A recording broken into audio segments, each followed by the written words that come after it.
So, welcome to the plenary. It's called Beyond Goals, Pathways to Transformative Change. And Bruce Goldstein, I've met most of you so far, and those of you who haven't met, looking forward to it. So this is one of the central conversations of the week. It's about the Sustainable Development Goals, which give us a shared vision for a better future. But now we're a decade in, and the gap between aspiration and systemic transformation is still wide, if not wider. So this plenary is about confronting that gap honestly and asking what it will take to move from global frameworks to meaningful change on the ground at the various scales in which we work, in institutions and communities, and in our own work. So we're going to start with two global leaders whose work has deeply shaped how we understand transformations, from the level of the United Nations to all the choices we make in everyday practice. So first, we're going to hear about the sobering results from the Global Goals Project, which is led by Frank Biermann. That's on what the SDGs have and have not delivered. And second, we're going to hear from Karen O'Brien, who's the co-chair of the Transformative Change Assessment of IPBES. And we had the lead of IPBES, David Obura, with us yesterday. So Karen's going to talk about the enabling conditions, pathways, and agency required to make transformations possible, the core themes in the TCA, or the Transformative Change Assessment. So together, they set the stage for a bigger question. How do we move from critique to possibility, from goals to pathways? And after them, we'll hear three shorter reflections, grounding this in policy, law, and local systems. And then we'll have a discussion among the panelists. So to start off, we're going to begin with Frank Biermann, who's research professor at Utrecht University, and he's a founder of the Earth Systems Governance Project. So many of you are very familiar with him and his work.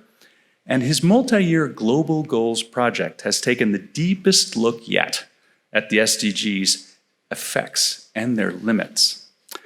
So with that, I'd like to welcome you, Frank. Come on stage.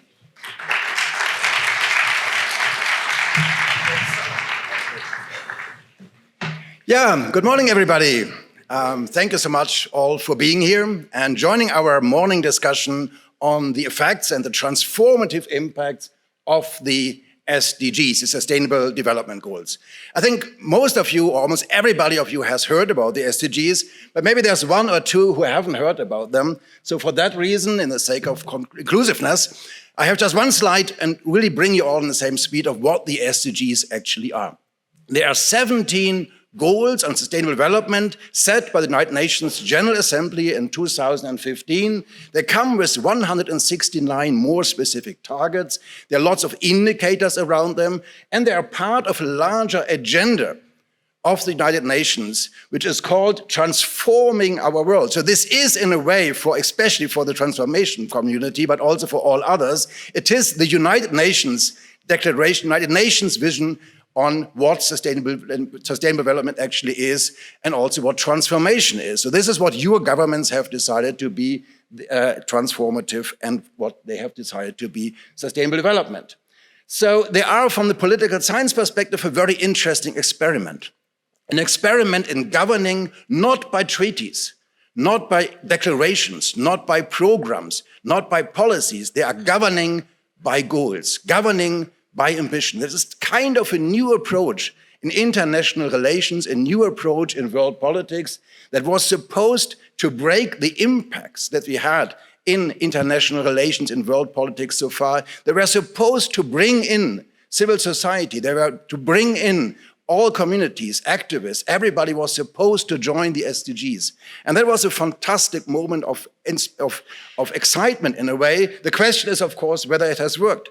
But what is very important also, I think it's great for the organizers here to have chosen the subject for a plenary, because it brings our communities together. It is about transforming our world. That is what the SDGs are supposed to do. And it is a mechanism of governance. So this is really a boundary object in a way where the transformation community and the Earth System Governance community can speak together and can engage in a dialogue and really try jointly to understand what's going on, what is effective. And this is, of course, the big question that I was asked to present based on our research. So this new idea of the UN to govern by goals, this new idea of our governments to take this forward as a governance mechanism, does it work? Does it really change anything on the ground in our local communities, in our national political systems, in the United Nations? Is anything changing in the last 10 years because the United Nations General Assembly decided on the SDGs 10 years ago? And that is one question that we in the Earth System Governance community decided to study in 2015 when the SDGs were decided. And we brought together all our forces. We had a Global Goals project, which was a research project based at Utrecht University of 10 researchers who spent almost 5 years of their life, their professional life, on studying the impacts, the steering effects of the SDGs. In addition, we organized an SDG impact assessment that was a study of 3,000 scientific articles that were all dealing with the steering effects of the SDGs. And in addition, we organized a major conference last year where we brought together 150 scholars who all studied the SDGs as a political mechanism. We brought them together, and jointly also we had a final declaration, the Utrecht Roadmap for a better implementation of the SDGs in 2024. This conference has been held. So now I present some of the core findings of this work, and I will be very brief. I have 15 minutes, so I will be as brief as possible. Number one, the core finding is very straightforward and very simple. The SDGs did not have any major steering effect. That doesn't mean that they have not been achieved. This is not what we looked at. We didn't look whether poverty has been eradicated, whether health has improved, whether equity has been increased or decreased. We looked at the steering effects of the SDGs. And here we found very, very little evidence that the SDGs actually changed anything at the local, at the national, and at the global level of governance. So we couldn't find any evidence that institutions were realigned because of the SDGs. We couldn't find any evidence that funding allocation has changed because of the SDGs. We couldn't find any new laws or programs or decisions by governments because of the SDGs. Very little evidence in the favor. What we found was what we call discursive impact. And that means the way how actors, especially governments and UN officials, talk about sustainability, that has changed. They changed. Where they used to talk about sustainable development, they're talking about the SDGs. So in many ways, the discourses have changed, but not the implementation and not the policies as such. For example, if you looked at global governance, you want to know whether the SDGs have changed the system of international organizations. The answer is no, we couldn't find any substantive impact there. The high-level political forum of the United Nations that were supposed to steer and orchestrate the SDGs has not been very effective in this regard. We looked at the question of institutional integration and coherence, which is very much running through this conference. Many people talk about we need less fragmentation, more integration, more coherence. And here again, we found that there are lots of theoretical studies, not that many empirical, not that much evident that the SDGs actually increased integration over time. There is some positive signs, of course. Some governments have started to do it, but it's not a general trend that runs through all the 190 nations of the countries of the United Nations. We also looked at inclusiveness, on justice and equity, which is a big, big claim in the SDGs, where reducing inequality is actually one goal, goal number 10. And the words like justice run through the entire Agenda 2030. And again, we didn't find much evidence. We found that rhetorically, discursively, there has been a lot of change. We couldn't find a lot of change on the ground that governments and local communities and local governments have really changed the way they're practicing, the way they're working, and that it's not a more inclusive and not a more just policies have emerged.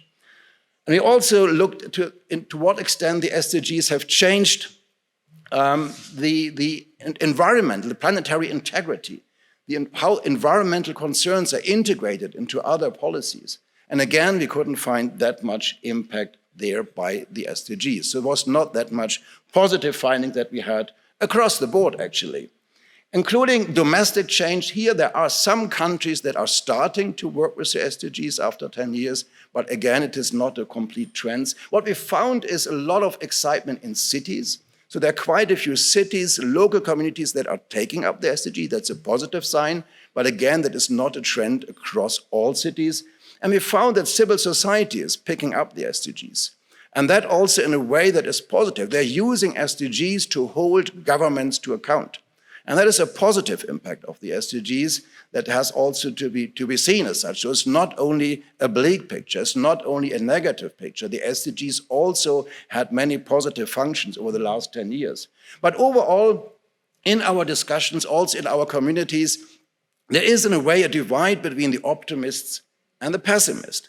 The optimist would say, well, we see not that much progress, but it's only 10 years. There is still some time left, there is some progress, it's a slow progress, and after many, many years, the SDGs will have a positive impact. These are the optimists, and the pessimists, they would point that it was 10 years wasted time. That is, and what it is, the glass half full, depends also a lot on you, and we can maybe discuss it later in the discussion also, whether you are an optimist and a pessimist. Do we have to wait for more time? Do we have to wait for 5, 10 years to have the SDGs as effective tools, or do we need totally different mechanisms, totally different activities? What we did also in our community is we tried to find out what can we do better with the SDGs. There is a debate now. The SDGs were to be implemented, achieved by 2030, which is quite around the corner almost. And there is a discussion now what needs to be done after 2030. Do we need the same SDGs, new SDGs, no SDGs, different SDGs? And we try as a community to also influence this process.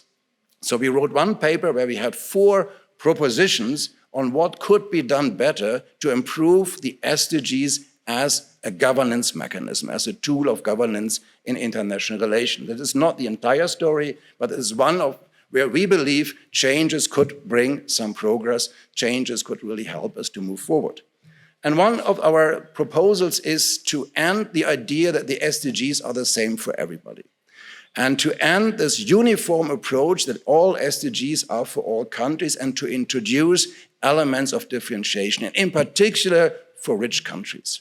Because rich countries, if you look at the rankings of SDGs, it's always, with due respect, it's always Sweden, Finland, Norway. I mean, these countries are on the top. And the reason is that because of the SDGs, they're framed in a way, they're written in a way that they're very easy for rich countries to implement them quite easily. And this is not the point. I mean, we want all countries to move forward transformation. We want all countries to take up their roles. So therefore, we believe differentiation of the goals is very important in a way that the rich countries are taking more responsibility, and the rich countries commit to more action, also in those areas that are not covered by the SDGs, like fossil fuel phase-out, for example, new rules on biodiversity protection, new rules on sustainable consumption under goal number 12, which is a very weak one. So we believe differentiation is important. Secondly, dynamization. The SDGs were agreed in 2015, and nothing has changed since then. We need to have more power. We need to have new goals. We need to discuss new targets. We need to discuss new ideas. So it can't be that we just continue with what was important in 2015. We have to have new goals, we have to have new ideas. So here the proposal is that any international mechanism, such as the Hydropolitical Forum, that needs to be reformed for that, would turn into a platform not to review SDGs, but to create new SDGs, to dynamize the SDG progress, and over time to sharpen the targets, to be more demanding, more ambitious, maybe new goals, definitely new targets, and to move the entire process forward over time in regular conferences that would make these goals more ambitious over time. And thirdly, we believe that law matters. We have a huge wave in the last years about climate litigation, for example, and we believe that if the SDGs or part of the SDGs would no longer be non-binding, but they would be part of international and national law, this would increase their effectiveness. It doesn't mean that governments all the time obey all the laws, definitely not. But it is clear from political science perspective that anything that is legally binding has a higher status than anything that is not legally binding. And we are not believing that you can put all the goals into a legal treaty or so. You don't have an international SDG treaty. This is kind of not imaginable in a way. But some elements of the SDGs over time you can very well put into treaties, internationally binding standards, and you don't have to bring together also all countries. It can be also smaller coalitions of countries that agree on a certain targets to turn it into international law. And the last point, and I'm coming to the end also, is that we believe that some of these SDGs have suffered from a lack of institutionalization. And that means that especially SDG 10 or SDG 12 or SDG 16, some of the more recent policy arenas, that these goals do not have any institutional embedding in the UN system, and also not in the national system. So here we believe institutionalizing some of these goals would be a way forward, would be strengthening our community, would make it much more stronger. So these are 4 propositions that we had, which is differentiation, dynamization, legalization, and institutionalization. And we believe that all together can be one element of a roadmap towards 2030 and beyond 2030 to make the SDGs as a governance mechanism much more strong. And that doesn't mean that all the other proposals that Karen will probably announce are not important. I mean, it's a mix. You need to turn the SDGs into a more powerful governance mechanism. And in addition, there are many other steps that Karen will lay out in her presentation. The final slide that I have is that is also very important, of course, to embed the SDGs in the current political context. And that is, for me, as a political scientist, as an international relations scholar, a very difficult question. I mean, what is the future of the United Nations in the current political context, where some countries are deliberately destroying most of the international institutions in the field of sustainability, but also beyond, where some countries are almost leaving the United Nations and trying to build up new political systems that are only based on power, on military force, and not on ideas about solidarity, on justice and sustainability as they are supported by this community. And that is a very difficult question. What do we do? Do we totally forget about the UN? Which is difficult for me because I worked on them for 30 years. I mean, I'm always happy to change, of course. But I think it would be wrong. I think actually the critical movements need the UN. We need to have international corporations. We need to have international law. We need to have international standards. But it means that we can't be held hostage to Donald Trump and whatever else is running around in that space. We need to build up institutions without the United States of America. We might need to build institutions outside the United Nations. We might need to build institutions within the United Nations, but not with all countries, by majority decision. There are lots of options in the UN Charter. There are lots of options in international law, which is sometimes called plurilateral governance. That is not universal governance where everybody is on the table. That's governance where Donald Trump is no longer be asked. That is governance where those who are objecting to climate policy, for example, are no longer be asked. It's a governance by few countries working together, progressive countries. And I think this could be one way forward in building a new way of international organizations, a new way of international governance, which is a bit different from the old model and more fitting to the current situation, more fitting to the current world in which we are living now, of geopolitical conflict, the re-emergence of power play, the re-emergence of the use of force. And I think that could be one way forward. But that's also a point for later discussion. So I think my time is over, at least my slides are over. So I'm very happy to engage in listening to what my colleagues will say. Here's a fantastic panel. And I also believe that after lunch, there is also a continuation, which Bruce will undoubtedly lay out. Thank you so much. Oh yeah, no, that's very important.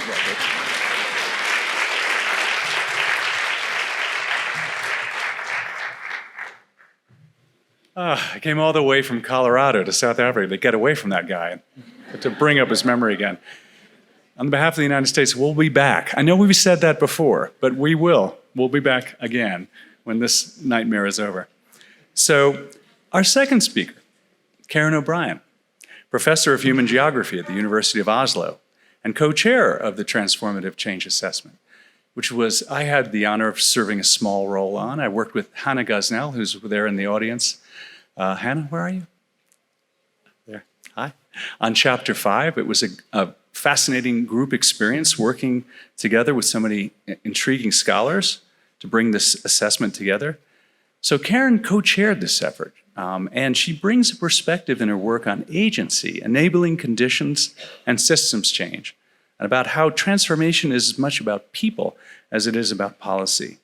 So the TCA, the Transformative Change Assessment, builds on years of science policy collaboration to map the conditions that make transformative change possible. So as you heard yesterday about IPBES assessments, it's that compilation of the state of knowledge that this represents. And Frank has shown us the limits of goal setting with the SDGs. Karen will explore on how we act on transformation in ways that are systemic, inclusive, and possible now. Welcome.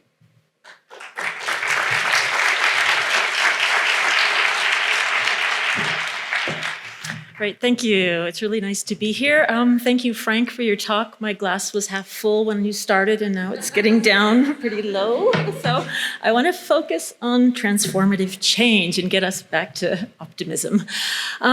Before I start, I would like to just acknowledge my co-chairs, Lucas Garibaldi and Arun Agrawal, who aren't here today at the Transformations community. But I also want to acknowledge all the authors, all the contributing authors, and all the reviewers who are here today, including David Obura. And could you please just stand up if you were part of this assessment, just so that we can see that this is really the community that contributed.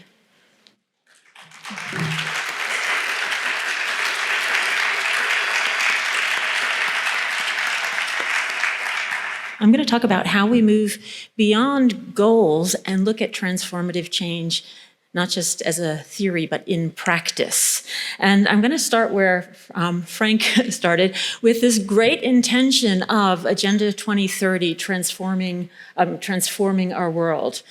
And this really was, I thought, ambitious and positive in 2015. We are determined to take the bold and transformative steps which are urgently needed to shift the world onto a sustainable and resilient path.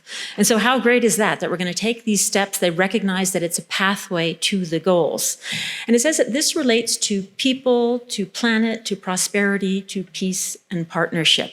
And Frank told us exactly that we're not reaching those goals, and I would like to add some P's that will come out through the Transformative Change Assessment. Hannah Lee Coetzee talked about a pea pot yesterday as an artwork, and I want to add power. I want to add politics, principles, perspectives, and process. And I think these P's really can help us to understand how we move beyond just taking actions towards targets that without actually thinking about all of these underlying causes that are contributing to the problems. And recently, the Secretary General of the United Nations says, with just 5 years to reach the Sustainable Development Goals, we need to shift into overdrive. So he's the optimist, the glass is half full, and he wants to do more of the same. And I think we both agree that more of the same will not get us to those things. So that means then, how can we actually take the knowledge that this community contributes to and put it into practice, in action. So transformative change for a just and sustainable world is really at the heart of this assessment. It was a 3-year assessment that went along with the Nexus assessment, as David mentioned yesterday. And we had 5 chapters that included framing, it included visions, it included assessing how transformative change comes about, what are the barriers, what's blocking it, and what are the strategies and actions that we can take. And all of these then I'm going to go through in a very short period of time to try to get to that end. But what I want to really emphasize is that currently the Sustainable Development Goals haven't been taking into account haven't been taking transformative change seriously. They have been taking it as as almost like the Holy Grail, the goal that we want to get to, but not as the process that we start with. How we define transformative change in the assessment is that deliberate transformative change for a just and sustainable world shifts across views, structures, and practices in ways that address the underlying causes of biodiversity loss and nature's decline. Now, the symbol here of a triskelion, views refers to ways of seeing, thinking, and knowing. Structures refers to ways of organizing, governing, and regulating, and practices refer to ways of doing, behaving, and relating. And all of these are verbs, they're not nouns, they're how we show up, they're what we do, they're not about just something that we need to achieve. And the triskelion that is the symbol here, it's a symbol that traces back to Neolithic times. It's been used in many different cultures, it has many different meanings. And for example, in Celtic cultures, it represents the spiritual world, the present world, and the celestial world. And in contemporary culture, it represents personal growth, cycles of change, the interconnection of all things, and transformation. So it's a very apt symbol for our assessment. But what we see here is that what we just talked about, we are not meeting the SDGs. Only about 35% of them have seen some progress, and we see much less progress. In fact, even some regression on some of them, stagnation and regression. And this is because the SDGs do not address these underlying causes. And in our assessment, we identified 3 underlying causes of biodiversity loss and nature's decline. And those are the disconnection from and domination over nature and people, the concentration of power and wealth, and the prioritization of short-term individual and material gains. So these are the conditions, the underlying conditions that did not budge and are actually being strengthened right now as we speak. So these approaches are super important in trying to understand how do we shift these. And you saw this figure yesterday. So we're looking at these underlying causes as the, for biodiversity loss, but they're also related to climate change, they're related to pollution, they're related to land use change. We can consider them as related to the poly crisis, and this means we have to address them. But how do we address them? And this is where you all come in. Our assessment looked at all the literature on how transformative change comes about and came up with 6 broad approaches that highlight unique and complementary insights to understand and analyze and trigger and navigate transformative change. And we recognize that no single theory is sufficient for understanding how transformative change comes about. And so we need to actually integrate them, take the parts and build a whole. And integration does not mean putting them all in a blender and verring it and coming out with some kind of a smoothie. It actually means taking what we know and what works from them.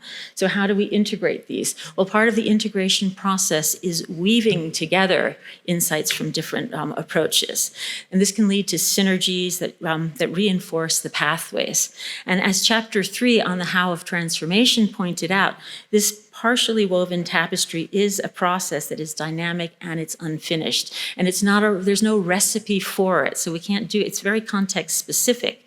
But what we see here is that when we're weaving these together, there are certain red threads that come out. And these red threads are justice, equity, pluralism, inclusion, respect, reciprocity.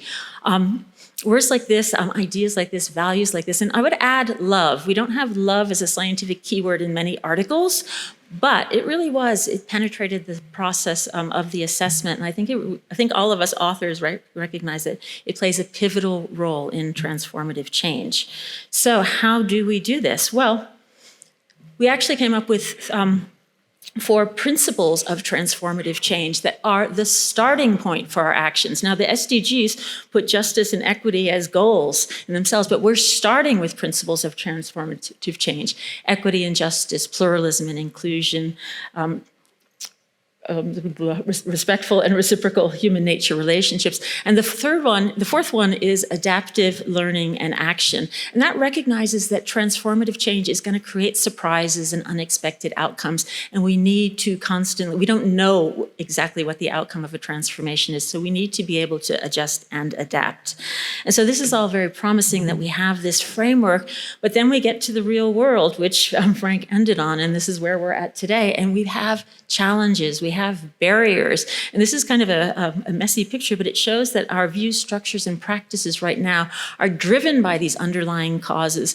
And they're reinforcing these challenges that we have that, and I'll go through the challenges, but each of these challenges leads to barriers in different contexts and different places. So all of these then actually stop us from transforming. So there's a lot of things that are happening, but there's also a lot of resistance to change. There are a lot of vested interests in keeping the status quo and keeping things the same. So how do we move across that? And the ones that, the five overarching challenges to transformative change are, the first one is persistent relations of domination, especially those that were propagated in colonial eras. That's a long sentence, but our authors wanted to say colonial modernity. Our reviewers and government said no. And you can guess that there were not, certain governments did not want to hear that word. So this was a rewording of that, but it recognizes that there is a legacy of these patterns. These patterns have been persistent and pervasive across time. We also talk about economic and political inequalities. And the economic and political inequalities is another word for saying like capitalism. And again, the reviewers were like, no, you can't use capitalism, we can't have that. And so we talked about like the ideology of perpetual growth, the justifying resource concentration, wealth and power shaping policy, all the kind of characteristics of capitalism without saying it. And funnily, in the plenary approval process, they're like, why don't you just say capitalism? So that's science policy interfaces for you. So anyway, but also inadequate policies and unfit institutions, which really goes to the global systems governance, unsustainable and consumption and production patterns, and then finally, limited access to clean technologies and uncoordinated knowledge and innovation systems. So we're looking at all of these, and none of these are separate, and all of these are interacting with each other and pushing them together. So what do we do about them? Well, we actually need to be strategic. Where we're at right now in terms of not the glass half empty has been a strategic approach to preventing sustainable development. So we need to then think about these strategies and the actions. And the 5 strategies that we identified in the assessment, which are very much, again, interrelated, are conserving and regenerating places of value for nature and for people. It's about driving systemic change in the sectors most responsible for biodiversity loss and nature's decline, which include agriculture, mining, fisheries, a lot of the things that many of us are engaged in. It involves transforming economic systems for nature and equity, and transforming governance systems to be integrated, inclusive, accountable, and adaptive. And finally, and importantly to all of these, is shifting societal views and values to recognize and prioritize fundamental interconnections between humans and nature. And you'll notice it says societal, so it's not about going and changing individuals, but it's really how do we change the way we collectively relate to nature. And for these, each of these strategies comes with actions, comes with very specific actions. And this is just a tree that relates to the corpus of literature, but it shows you what the actions are for each of them. And I think that these actions really are like at the heart of how we're going to be moving on. And it gets us back to the start of the SDGs, but it's not about what we do, it's about how we do it. And I think that's something that comes very clearly out of the SDGs. And for example, if we start to see about like shifting societal views and values, we see that we can look at changing social norms and shifting cultural narratives. Well, how do we do that? How many of you saw the amphitheater? Yeah, that was one of our case studies, actually. It comes from the Vision chapter, and it was showing like that these cultural approaches to transformative change can be very transformative, not just in little local places, but transforming all of us. And I think it's an excellent example. We studied about almost 400 case studies from around the world to show how they are transformative in different spaces and contexts. Often they're led by individuals and groups that really are aligned with these principles, but they also face the barriers, especially financial barriers, economic barriers, and governance barriers, power politics, et cetera. So those are the types of things that we need to take into account. But what this really shows us, and one of the conclusions from our assessment is, sometimes when we talk about transformative change, it's this big, broad, overwhelming change. But what we recognize is that as a process, it's small-scale incremental changes that can contribute to transformative change for a just and sustainable world when they address the underlying causes of biodiversity loss and nature's decline.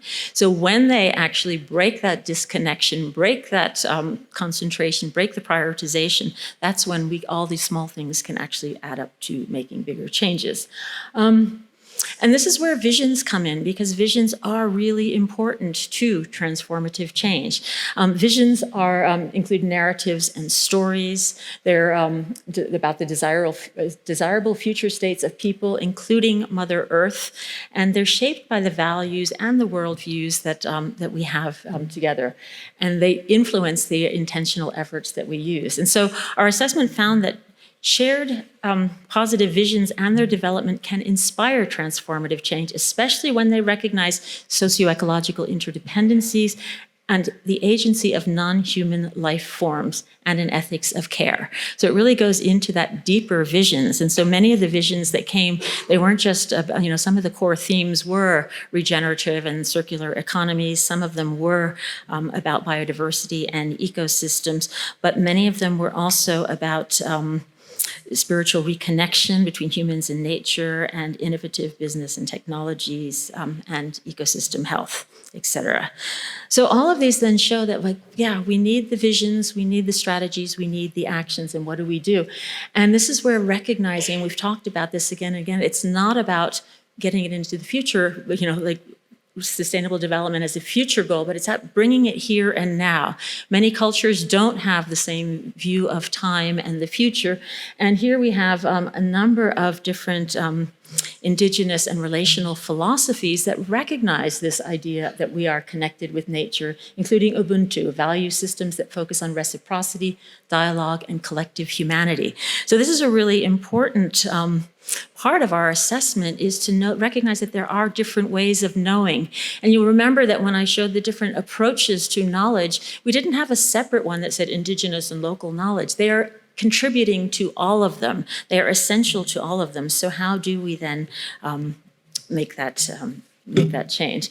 And here it means that when we nourish them, foster them, let them grow, we move from relations of domination that are based on control and accumulation, etc., towards relations of care, which are ecocentric and pluriversal formations based on autonomy and reciprocity.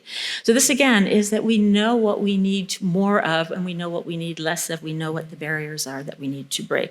And I think that's something that is really important. And in other words, one of our conclusions is that it's important to recognize and strengthen views, structures, and practices that are aligned with the sustainable and just world, and especially those of many indigenous peoples and local communities.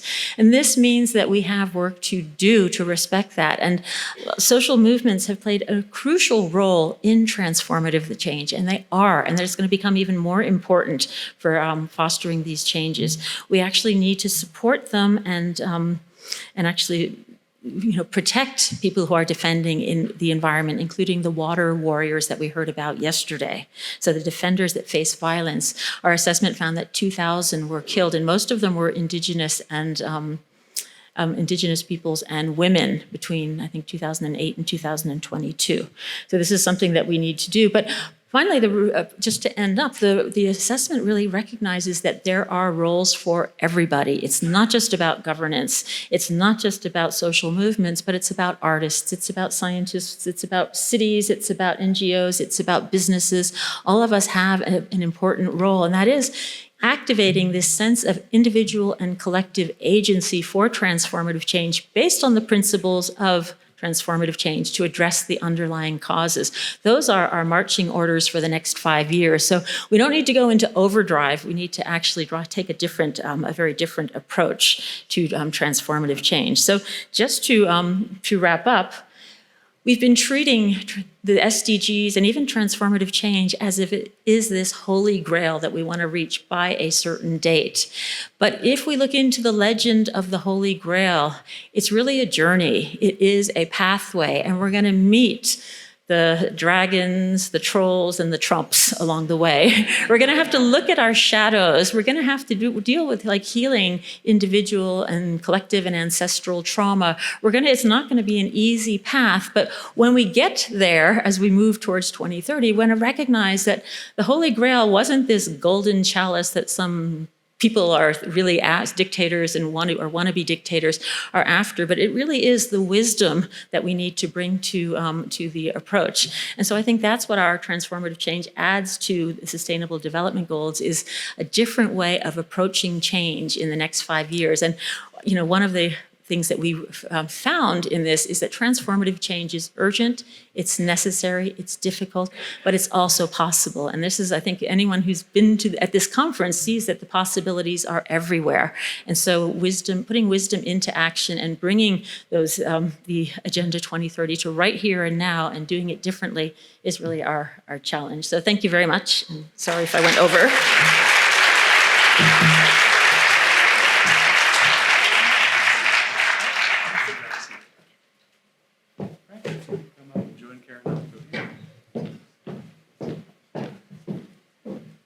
So, we just heard two complementary views, very complementary. Frank's evidence on where global goals, the SDGs, have fallen short, and Karen's perspective from the TCA on these pathways and enabling conditions that could make transformations possible.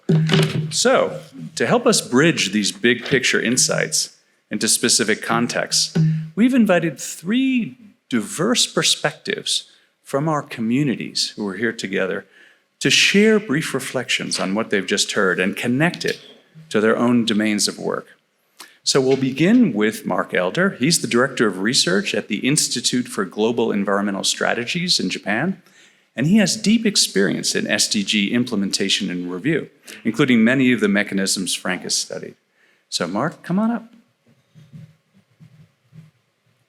Hey, thank you very much, Bruce, for the kind introduction, and I really enjoyed listening to the presentations by Frank, and so I agree with everything they said, but and I was assigned to think of some couple of questions, and I guess maybe the first question I thought of for Frank is why the SDGs haven't been making so much progress. And I think that Karen's presentation in the about the assessment report had some explanations for like not just for the SDGs, but why sustainability in general hasn't been very successful, and this assessment report also has a lot of recommendations. And I think in general, when we have, from like 20 or 30 years ago, we've used these kind of assessment reports as a way to try to persuade the governments to become more sustainable. And I think over the years, these assessment reports have been getting better and better, and the scientists are trying to think harder and harder about like how can we persuade them. And I think that this transformative change assessment maybe is the culmination of this, and maybe has put out the best explanation so far of the problems, and maybe the best synthesis of the recommendations. And we've known for a long time the what we need to do, and this assessment has explained them very well. But I just still have to say that I feel that the policymakers are not persuaded yet, maybe even by this assessment report. And we also maybe this is kind of an obvious point, although not necessarily always well recognized, but I mean, it's nice that we have this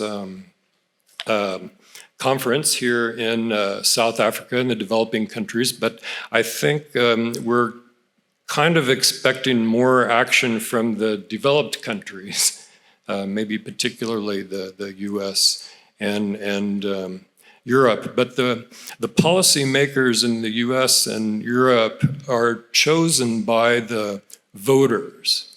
And I think voters in the developed countries are really not persuaded yet.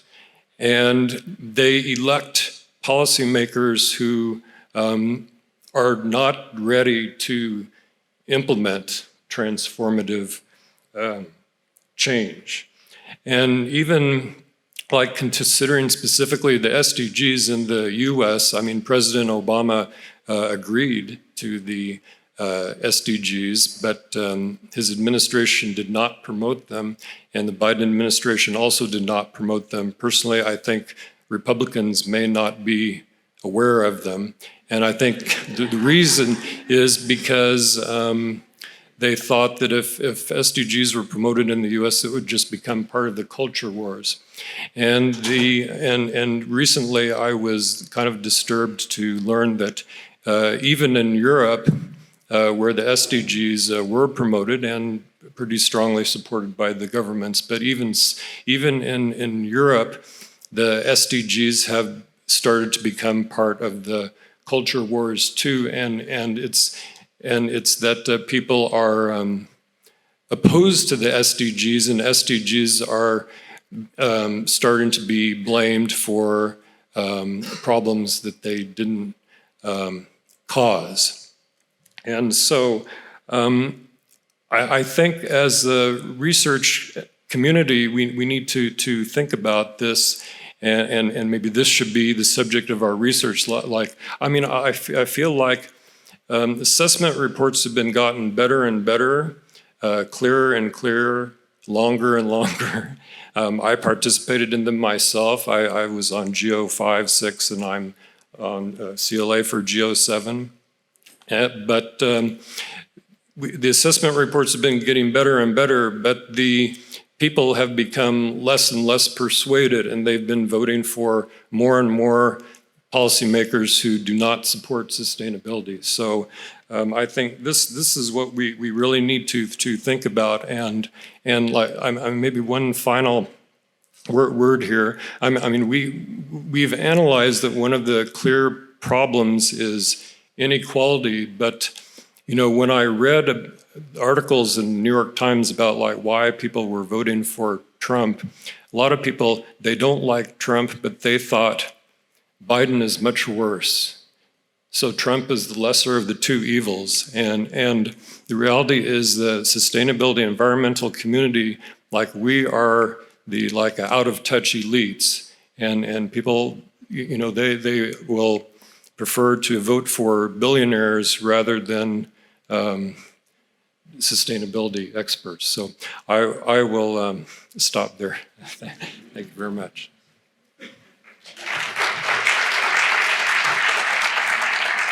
Thanks, Mark. Yeah, so many rich ideas. I mean, in Boulder, Colorado, by the way, we don't think that way. Other parts of the country, perhaps. So our second speaker, our second respondent, is Ishik Girgik. She is a PhD researcher at Utrecht University, compared the Copernicus Institute at Utrecht University, and she specializes in international environmental law and governance. So she brings a legal lens to the challenges and opportunities we raise today. Welcome.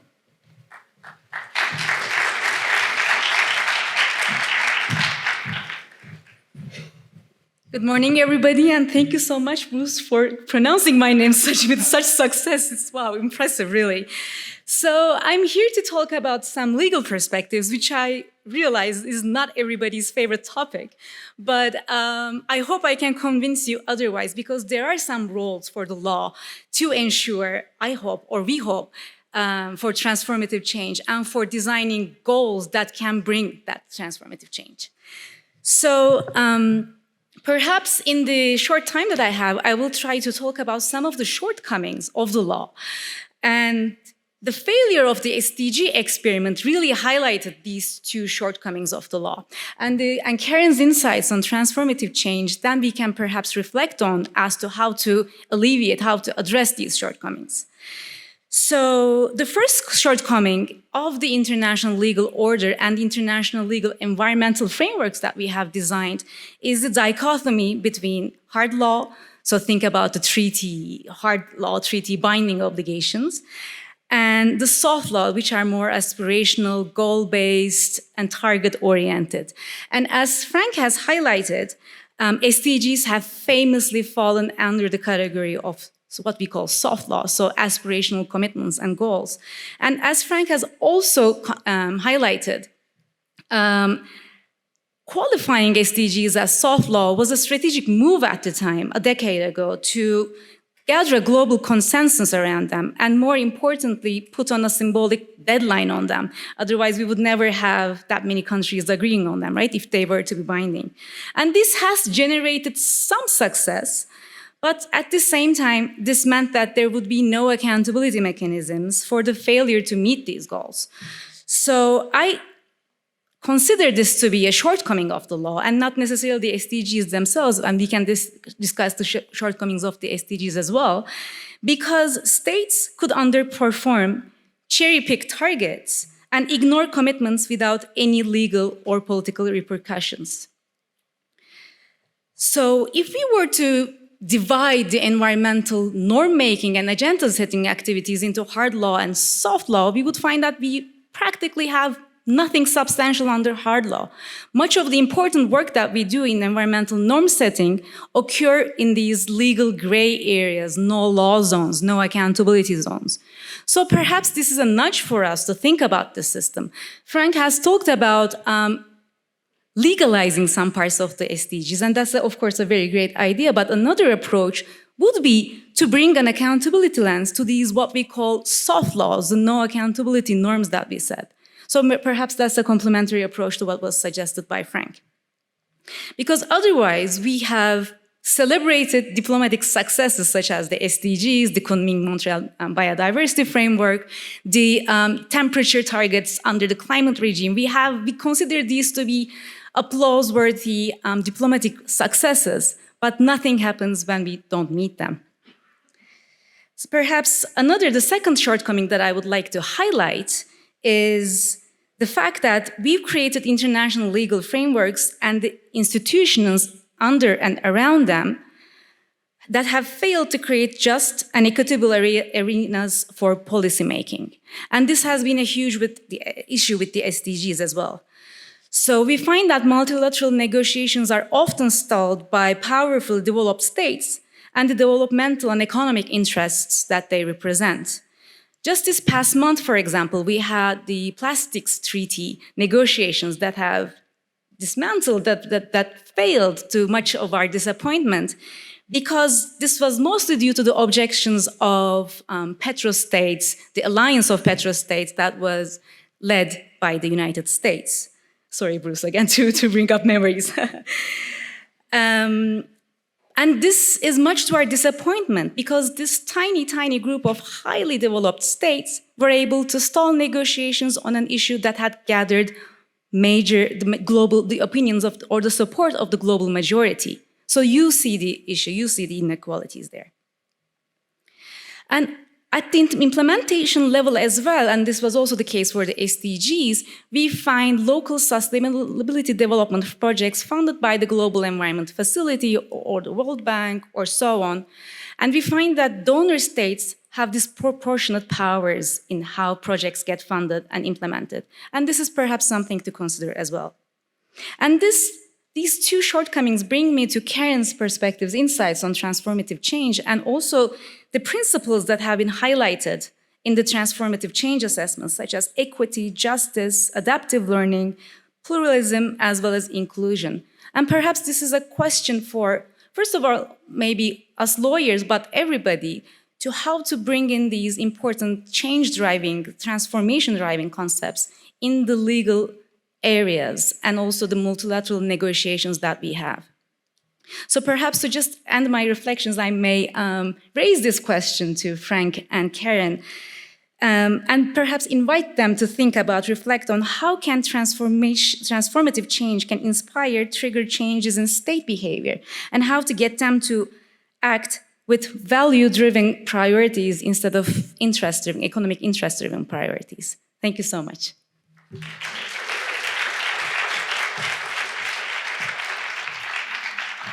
Thanks, Ishik. Well, our third respondent is Odi Salamane. He is a senior lecturer at the University of Pretoria, so local man-made good, and whose work on ecosystem services, food systems, and equity offers a grounded South African perspective on transformations. So welcome, Odi.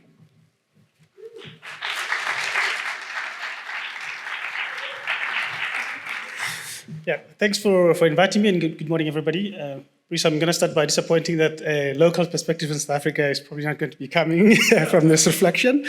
But I just want to start by saying that I think the framing of this session around beyond goals is a really important one, because a lot of the times when we discuss SDGs, we tend to focus on very specific targets and how they're not framed well, and what they're not achieving and what they're achieving. But I think looking beyond that and saying, is the whole framework itself problematic? Is there another way to reframe it? And are there shortcomings? And I think even during this week, we had some important missing components of the SDG framework itself. I think we talked about demilitarization as an important missing component. We talked about wealth is not addressed anywhere. Wealth perpetuity, in a sense. It's left to whoever people are accumulating to decide when it's enough, and they don't decide that. So we know that's a problem. So I suppose one question to start with, and before I go to the specific of what Karen and Frank were talking about, is for all of us to think about how do we imagine society alongside this increasingly weakening state and increasingly increasingly growing private power that is starting to overpower the states themselves. So how do we imagine ourselves living in that society? What does it look like? Who's making decisions about important things? Right. And then to the specific talks starting with Frank, I really like the framing of the four principles that you discussed, and I think what was added now on the legal side. But a very specific question I had was, in the review of the SDGs before those four principles, what is the reason to expect, in a sense, that they should have this transformative element? Was it based on something that happened in the past? Was there something about them that made a suggestion that they might create a significant change? So I'd like to hear a thought about that. And to Karen's side, I think one of the four barriers that you put up links to, I think, the question I posed in the beginning, which is about wealth. I think one of the power and wealth was one of the barriers that you had there.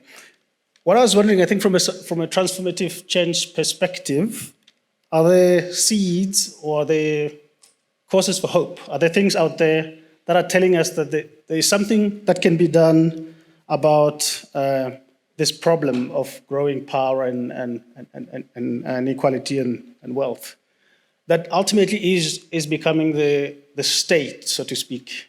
It's making the important decisions. So is there something we can look for to see some hope, so to speak? And to end by saying that I think something that I really like, I think that what you pointed to, the collectives, because I think to me this is where we take our individual frustrations and channel them into something that other people can join in, that are maybe happening in spite of the policies, the winds of change of policies that are happening right now. How do people come together and work towards something they believe in, regardless of what the policies are doing? Thank you.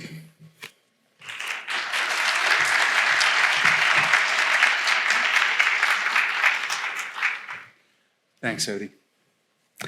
So now I want to turn it back to our main speakers. I want Karen and Frank to give us their reaction to these three respondents from very different perspectives, and encourage you not only to respond to what you heard, but also perhaps converse a little bit with each other. Let's see, Frank, why don't you begin? I can start. Thank you so much. Fantastic comment. Thank you so much. It was really, really inspiring. And great things also to think about in the continuation of our work. Just, to start with some comments that were raised. Number one is the SDGs are sometimes they're absolutely not perfect. That's very important to keep in mind. Sometimes in the public discourse, but sometimes also in civil society discourses among critical communities, they're a little bit seen like the holy grail, the SDGs. No? What should not be forgotten, this is not a definition of sustainability. It's framed as one. It is a document signed by governments. This is a compromise that governments came up with, our governments came up with, including right-wing, whatever governments came up with. They have decided, so it's not necessarily an entirely progressive agenda. And that means also that some points like wealth, for example, or militarization, or many other issues are not covered by the SDGs at all because they were not acceptable for most, all countries to be part of the SDGs. So they're not necessarily a progressive agenda. And that leads me to another point. SDGs can, that's what I didn't share in my presentation, they can also have a negative impact. And that's part of our research agenda. To what extent can the SDGs and the process also harm our communities? For example, by taking away the energy of civil society movements that could be maybe much more critical, they could be much more mobilized, but they believe in the SDGs, which is to some extent actually also a conservative document. Can SDGs be demobilizing for civil society movements, that civil society movements are following a document that is not necessarily that critical, not necessarily that transformative? That's another point. But to Ishik's point also, I think it's very important to point to law. I'm very happy that we had a lawyer here on this panel. And I think that it makes a difference. It sounds so banal, it sounds so boring, but it makes a difference if some of these standards are set into law because governments and other actors tend to follow legal standards more. And they can be used in courts. We can use them in litigation. We can use them to hold business to account. We can use them also to hold rich people to account when more of these standards are entering in hard law at an international and at the national level. For accountability, I don't know how much time I have, but for accountability, I can just add, we have lots of research done on international accountability mechanisms for the SDGs. For example, the High-Level Political Forum, which is a UN body that sounds very fancy, high-level political, and it's kind of not working. I've been there several times. You go there, countries are sharing their insight, they say what they have done. It's more like an advertisement show from the tourist industry in a way. So they show beautiful pictures of their beaches and they say, our country is so fantastic, we are the most sustainable country in the world. They all do it, they all have the same presentations, and that's it. There's no critical review. There's some friendly, supportive comments by some people. NGOs can talk from time to time, but this is not a body to hold governments to account. And that needs to be changed. We have to argue for much stronger accountability mechanisms and that level. And for wealth and these issues that Odi mentioned, we have to embed policies. It has to be, there's only one solution for wealth is to take it away. It's very, very straightforward. So we have to argue for strong taxation regimes to really redistribute the wealth that has been amassed in the last 10, 20 years by international structures that are being described as economic inequality and the government by capitalism, of course. So over the last 10, 20 years, the rich have become richer, richer, richer. This destroys our societies, and we have to take action. And this is definitely, and this is not part of the SDGs. The SDGs have one goal, which is goal number 10 for inequality, which was at that time, actually, I've totally criticized goal number 10, but it was new. It was the first time that international legal documents, governments, at least, they said, inequality is a problem, we want to reduce it. It was kind of already a provocation in a sense, but it's not very effective. Not much has happened with it. So therefore, I think we need much stronger policy on that level. And before, I think I just hand over the mic to my dear colleague. Oh, you have a mic, perfect. Okay, so thank you so much. I have more comments maybe later. Thank you. Great. Yeah, I'll just follow up. And I think, Frank, your point about that there can be negative effects of the SDGs is really important. And we recognize that with transformative change too. because it can have negative impacts. Transformative change is being used in many ways, and what we are seeing is a lot, radical transformations in the wrong direction right now. And so in our assessment, we emphasize transformative change for a just and sustainable world by definition, and then recognizing that it addresses underlying causes. And I think that that's something that, we have to really think that not every transformation is going to be good, and that we will get that pushback. So how do we do that? But, going into Mark, we don't, as a science policy assessment, we don't make recommendations. And so the process itself of working with governments to come up with the language that will be palatable to their ministers and et cetera, is really important. So it's kind of getting buy-in into this thing. And there was a lot of fear, and I know this from like IPCC reports, that transformative change was like, oh no, it is a very political term, because it does mean who's, from north, south, wealthy, poor states, who's transforming whom on behalf of what. And so that, I think, is something where we have to be very clear about what are the principles. And again, not going for like, let's deal with global inequality, but let's start with equity as the principles and bringing it into our legal systems, bringing it into the policies, bringing it into the practices. And to me, that's, we're not going to make recommendations, we're presenting options, and we're showing that we don't want to just have a discursive impact, but we want to actually change the actions that are being made. And going into like whether, how do we actually get this up to the state level? I think that is, really challenging, and maybe that's not the level we should be looking at, because we should, we do need to change the policymakers through democratic processes, but democratic processes are being challenged themselves. So, it becomes then, how do we mobilize people? How do we mobilize citizens? How do we get people to realize that this is, what they care about is at stake? And one of the actions does link to education, because many of the people who are in decision-making roles right now have never taken ecology. They don't understand system science. They never have, they don't understand why it rains, et cetera. So how do we actually bring people to see, not necessarily through persuasion, but through engagement in different ways? And so, Odie, your thing of well, how do we do this in this context? And I think we're gonna, every transformative change that I've seen is people who have this attitude of, we're gonna do it anyway, including this conference series, because we didn't get funding for what was this gonna be a big conference launch of a project. We said, Per Olsen, Johan Fazy, Mark Howden, we just said, we're gonna do it anyway. And that is, I think, how we build things, is by commitment and being really grounded, and it's a collective effort. And I think that's something we can't forget, that it is, it's like individual agency and collective agency and political agency together to start to repattern the way we've been doing things. Thanks, Kevin. That's actually the turn we want to make. So much information, around these complex international frameworks and their relevance in policy, law, and a variety of contexts.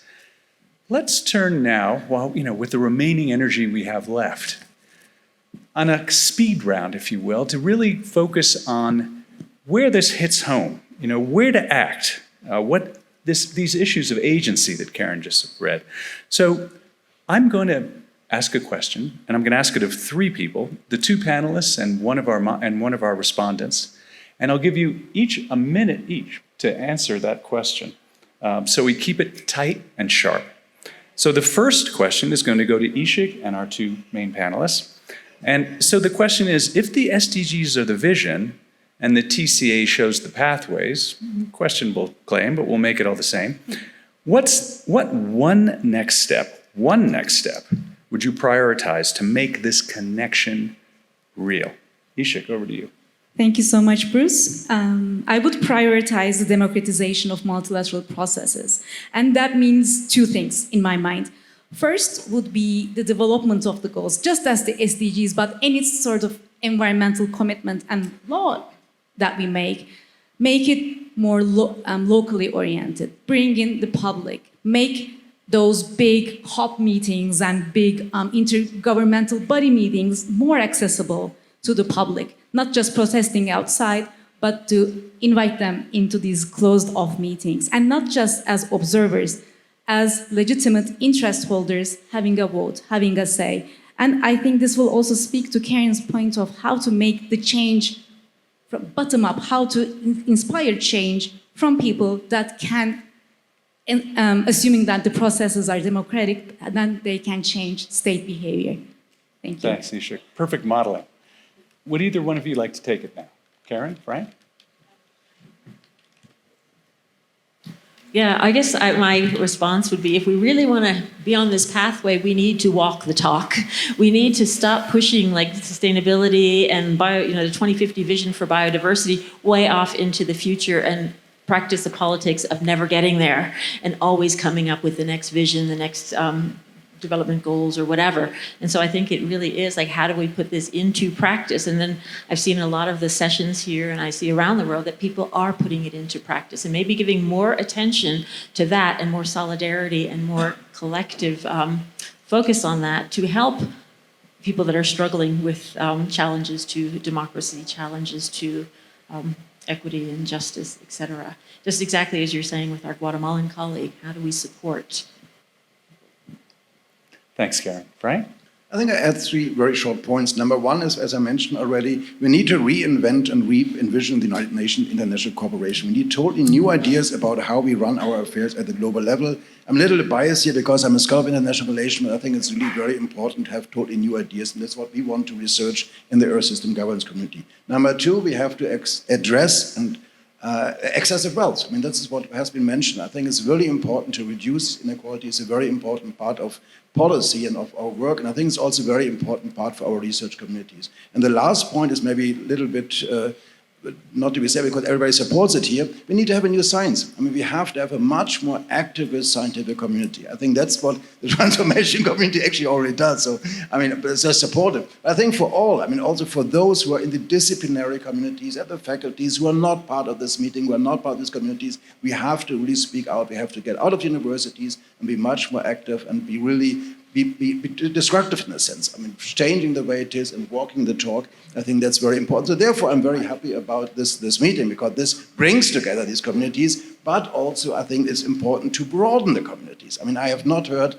much conflict here, and I'm not what a conflict is, but everybody has the same view in many ways. We have to also engage much more outside the bubble with other communities who do not share the views and build up majorities for the ideas and for the vision that we all share. I think that's very important and part of the educator. But the old days of writing papers, writing books, sitting in the Ivory Tower is definitely over. Thank you. Yeah. That's good to know. I'll have a lot more time on my hands. Okay, well, let's go on to our second question. And so actually, this one is for Mark, actually. So do you have a mic? Mark and our panelists. So Mark, you'll begin with the 1 minute and pass it on.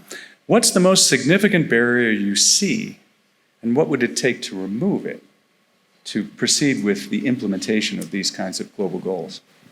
Okay, yeah, thank you very much. I think following my previous remarks, I think like ordinary people have this idea, you know, they don't see how sustainability helps them.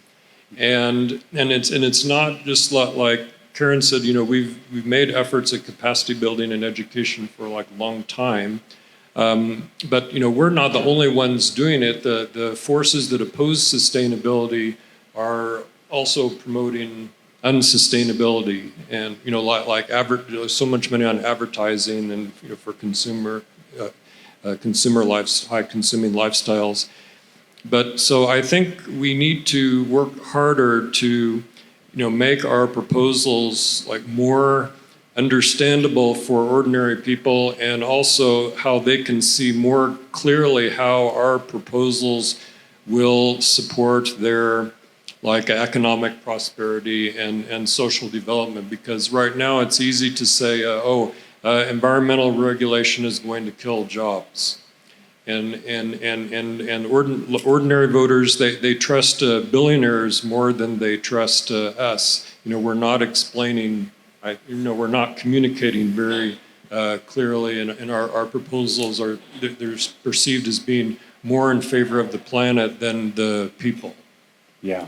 So thank you. I'll stop there. Thanks, Mark. Perfect.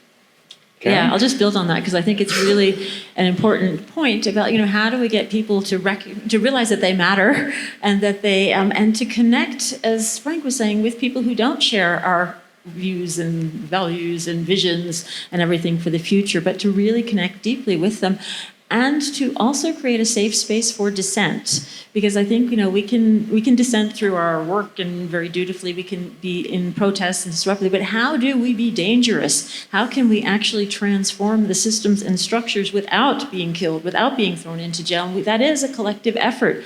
That does take solidarity. It does take awareness and takes people getting out of like an apathetic, it's not about me. And I think that there's really like trying to get, activate, again, going back to agency, activating that sense of agency and urgency, because we don't have a lot of time in terms of what, how much more we can, we are going to see losses. And to me, that is where transformative change becomes essential. Dissent. Over to you, Frank. I fully agree with what has been said. I think that the main point, that Mark and also Karen made is we have to turn our communities into mass movements. We have to build majorities, not necessarily only election majorities, but just in general. Like I live in the Netherlands, I come from Germany, so these are countries where 2/3 of the population are voting for conservative up to right extremist parties. So that means whenever I go into the subway or cycle around the city, 2/3 of the people I meet are voting for very problematic parties. And that is a situation that means, on the one hand, trying to reach out, trying to build up larger communities is a very, very important part of the agenda. Not staying in the bubble, moving out of the bubble, getting into the very difficult communities, in a sense, and trying to build up larger communities and larger coalitions. And number two, I think that's also an important issue. Everybody talks about progress. Everybody talks about transformation and how to get a better world. We are also in a state of resistance. We have in a state of resistance that whatever has been achieved in the last whatever how many years and how little the achievement might be all taken away in the current time. We are faced by fascist governments and all kind of changes. Delegates are being detained on the airport, etc., etc. So this is another discourse that we also have to add. How can we stand together when our universities are attacked, our universities and our civil society communities are attacked by governments, by right-wing movements? And that's a very difficult discussion that also needs to happen. I mean, how can we stay together, work together, fight together, resist together? And that's also one important part of the... So it's not only how can we get better, it's also how can we stay where we are and not getting worse. I mean, that's also another very uncomfortable discussion maybe, but it needs to be had. Yeah. Thanks, Frank.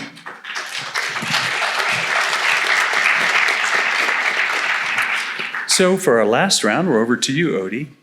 This is the question we'll pose. It's about how do we make agency to activate these changes something that's sustained and shared and not left to individuals alone to implement? Yeah, thanks, Bruce. This is a very difficult question, of course, to answer, but I think we already touched a bit on it, I think, in this conversation, that there seems to be a few modalities, I think, that people are discussing already here. I think there was a conversation about targeting some of the soft power things, and maybe those are things that are maybe not palatable to the political or to governments. It's just something that civil society can own and run with and really make it their issue. But I was also quite inspired in some of the sessions here in the conference where people were talking about, I think there was the house of invasion where people were claiming spaces. So because there's no one coming to save us, that means we need to put ourselves in those spaces where whatever decisions are being taken about what's happening to the rest of us are. So I think there was another collective called the Ungovernable. And these are also people who are trying to find ways to do things in that they found important. And I think, I can't remember who mentioned it this morning on the panel, but we also talked about the coalition of the willing. And I think these are collectives or different modes of collectives that allow people to channel something into an event or an activity or an action that has some backing behind it. And I think it becomes quite frustrating when you think about it as an individual, and not only the frustration, but also the individual solutions, while they're critical and very important, they pale in comparison of some of the things that needs to happen as well. So I think if those are channeled into a bigger collective effort, they tend to have a multiply effect, so to speak. Thanks. Yeah, makes sense. All right. Frank, over to you. I think, the question was individual and community. Of course, when you're alone, you will never win. That's kind of very clear. In these current times, individuals have no chance. You have to work in communities. And that's, I think, very, very important, to build communities, to build critical and progressive communities who are fighting for sustainability, as we all do. And there are two things I think important. The one is, I think most in the audience are academics. I think not everybody is. I think, of course, academic communities, critical academic communities need to be formed, and that's what we have done. There's a transformation community is very strong. There's the Earth System Governance Project, also very strong. And of course, the nice part is we are together now. That's even bigger communities. So there are two academic communities have been prospering in their own dimensions. And now, for the first time, these two communities are together in the same room, in the same building, having joint discussions in their differences, but also in their commonalities. I think that's a great move forward. And the second is building communities with critical civil society. I think, of course, that's what our communities all do already. So I'm not really saying something new, but nonetheless, it's very, very important to get out of the ivory tower, to work with civil society and also with critical governments. That's also what I try to do in my own work. So I'm international relations scholar. I work at the UN level. I try to work with critical governments who have progressive ideas and then try to jointly together develop strategies how we can build plurilateral institutions without the one big country around Colorado and other countries. It's not only one. There are many other countries also. How can we build plurilateral agreements among progressive governments and moving forward in this important agenda? Yeah, thanks, Frank. Yeah, I think community is important, but I also think coming together in person. I was really affected by the amphitheater, the Unruly performance last night, where we all had to the power of bringing perspectives together and seeing other people as humans and things. That was really, it left a real impact on me. And I think that in a world, we haven't really talked much about AI at this conference and the impacts of AI on sustainability and on jobs and on equity and et cetera. And I think in this world we're moving into very rapidly, on top of the SDGs, we actually need to be together. And I think that not, the challenges of flying around and everything, but in communities, move us away from our screens and onto into actual meeting places. So that's what I would say. Thanks, Karen. That's a great pivot. So our speakers gave us so much to think about. And thank you for holding this conversation with such openness. So, we've taken a hard look at these global goals, their ambitions, but also where they've fallen short, the possibilities mapped by the transformation, the TCA, and where that's going to head us. But you haven't had a chance to talk yet. I'm sure that a lot of ideas are sitting with you right now.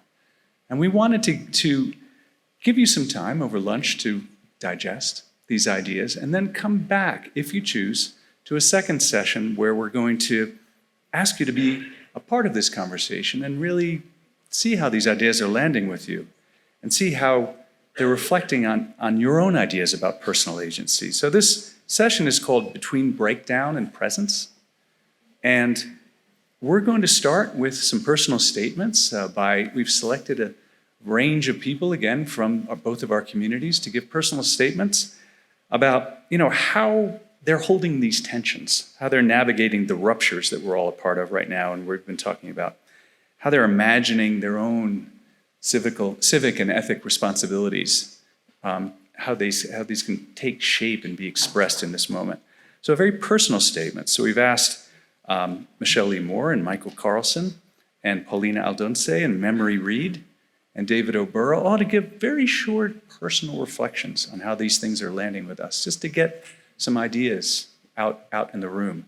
And then we'll be sitting around in tables, and we're going to have in these breakouts, we're going to have these group conversations on how these things are landing for you. And shockingly enough, we're going to be using an artificial intelligence platform. If we so choose, you can also opt out of it, to kind of allow us to sort of collect and reflect back rapidly these ideas. So we think the transformations community is playing with this idea that AI can be our partner and not just our foe, that it can enhance our ability to form and sustain communities, or potentially in practice. So we're going to be demoing this platform. You'll see how you feel about it as a way of synergizing our perspectives. And if at all comes together, we're thinking maybe then we'll bring that synthesis back to ourselves, and we'll reflect on it and advance it and perhaps co-publish a paper that'll come out of this conference that contains the synthesis of all these reflections. So I invite you to come back at 1 if you choose. It's one of the many sessions. There's other great sessions being offered, so please choose another session if it speaks to you. And we'll work on some of these ideas and see how they're connecting to ourselves and our communities. And so before we split, I want and go to lunch, which is just about right now. Our timing is perfect. Reminding, we're going to have a photo. So before we leave, we'll gather in the back of the room. Our photographers are ready to go, and we'll create a group photo that we'll share with everyone. I'm sorry? Oh, we're going to go to the front. Okay, even better. So I invite everyone in a moment, not quite yet, to come to the front of the room, and the photographer will arrange us. And we're going to take 2 photos, as I mentioned, one with the Solidarity banner for Leocardio, and the first one will be more the standard conference photo. So before we do that, again, thank you so much to our panelists and respondents.